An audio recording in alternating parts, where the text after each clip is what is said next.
Dia 8 de maio, cuide dos seus. Se alguém não cuida de seus parentes e especialmente dos de sua própria família, negou a fé e é pior que um descrente. 1 Timóteo capítulo 5, versículo 8. O primeiro compromisso e ministério que um seguidor de Cristo deve ter é a família. Não desista de você, tampouco da sua família, apesar do problema que possa estar enfrentando. Pessoas bem-sucedidas são bem maiores que os próprios problemas. Seja você marido, mulher, pai ou filho, precisa investir na sua família. Ela tem que ser a sua prioridade. Decida ser bem-sucedido.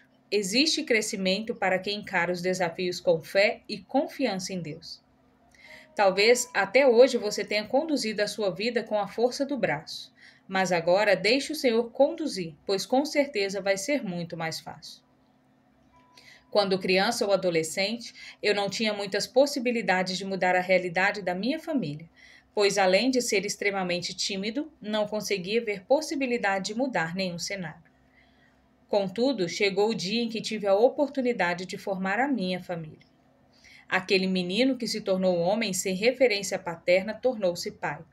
Eu não tive um bom modelo, um exemplo para ser seguido. Então, tive de construir, por meio do relacionamento que tenho com o Senhor, o caráter de pai que os meus filhos precisavam. Como disse, não sei qual é a posição que você ocupa na sua família, se apenas de filho ou de alguém que já é responsável por outras pessoas. A grande questão é que, com a ajuda de Deus, todo cenário caótico pode mudar. Toda a história pode ter um novo rumo. Então decida hoje viver algo novo. Alimente a sua fé e os seus medos morrerão de fome. Leitura bíblica, 1 Coríntios capítulo 2. A mensagem a respeito do Cristo crucificado. Meus irmãos, quando fui anunciar a vocês a verdade secreta de Deus, não usei muitas palavras nem grande sabedoria, porque quando estive com vocês resolvi esquecer tudo, a não ser Jesus Cristo e principalmente a sua morte na cruz. Quando visitei vocês, eu estava fraco e tremia de medo. O meu ensinamento e a minha mensagem não foram dados com a linguagem da sabedoria humana, mas com provas firmes do poder do Espírito de Deus. Portanto, a fé que vocês têm não se baseia na sabedoria humana, mas no poder de Deus. A sabedoria de Deus. Porém, para os que são espiritualmente maduros, anunciamos uma mensagem de sabedoria. Mas não é de uma sabedoria deste mundo, nem a dos poderes que os governam que estão perdendo o seu poder. A sabedoria que anunciamos é a sabedoria secreta de Deus, escondida dos seres humanos, a sabedoria que o próprio Deus, antes mesmo da criação do mundo, já havia escolhido para a nossa glória. Nenhum dos poderes que agora governam o mundo conheceu essa sabedoria, pois se a tivessem conhecido, não teriam crucificado o glorioso Senhor. Porém, como dizem as Escrituras Sagradas, o que ninguém nunca viu nem ouviu, e o que jamais alguém pensou que podia acontecer, foi isso que Deus preparou para aqueles que o amam. Mas foi a nós que Deus, por meio do Espírito, revelou o seu segredo. O Espírito Santo examina tudo, até mesmo os planos mais profundos e escondidos de Deus.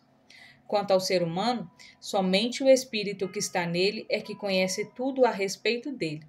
E quanto a Deus, somente o seu próprio Espírito conhece tudo a respeito dele. Não foi o Espírito deste mundo que nós recebemos, mas o Espírito mandado por Deus, para que possamos entender tudo o que Deus nos tem dado. Portanto, quando falamos, nós usamos palavras ensinadas pelo Espírito de Deus e não palavras ensinadas pela sabedoria humana. Assim, explicamos verdades espirituais aos que são espirituais.